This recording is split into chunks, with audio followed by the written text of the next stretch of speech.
Tātad suns atrada Emīliju bedrē. Šausmas. Ar viņu viss ir kārtībā?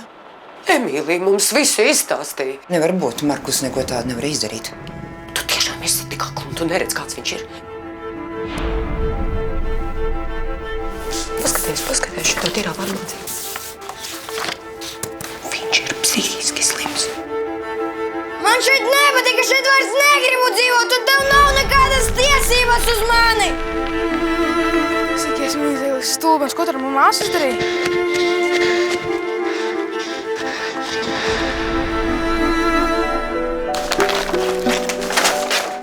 Sanāk, kā tētis bija tavs palīgs, un es arī esmu tagad tavs palīgs.